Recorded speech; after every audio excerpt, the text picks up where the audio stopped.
I'm Jill Duson, and in my day job, I'm Director of the Bureau of Rehabilitation Services in the Department of Labor.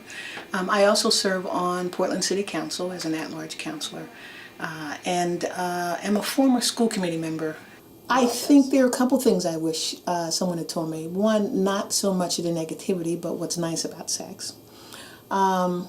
Two, kind of maybe separated, giving me a more realistic view of what early sex might be, that just kind of, it's not really, the heavens aren't going to open and doves fly, or there's no train going to go through the tunnel, whatever. The kind of ways that they would cut away from the activity on TV or in other things when I was young. And just to let me know that you're not born knowing how to do it. It can be messy and not really very much fun the first couple of times. You have to work at it. So the technical side of sex.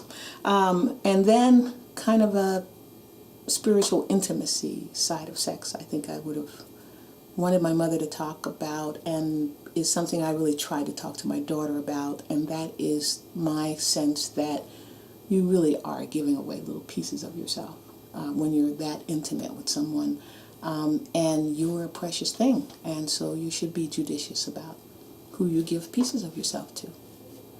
Can't get them back. It took me looking back at partners and saying, I wish I hadn't given a piece of myself to that guy, to learn that you really are, you, particularly for a female side of the relationship, I suppose, you're letting somebody inside of your body. I mean, just physically, and inside of your head. And those partners, I don't think, go away. At least from my experience, those partners don't go away. It's not nearly as casual as what we see in the media now would like to our kids to think. It's okay not to like it, and it probably is giving you some information about your partner that you should listen to. So you shouldn't assume it's just you.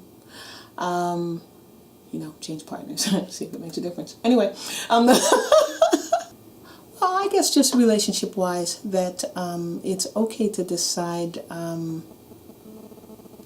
consciously to be celibate for a time. That you don't have to be in a relationship in order to value yourself.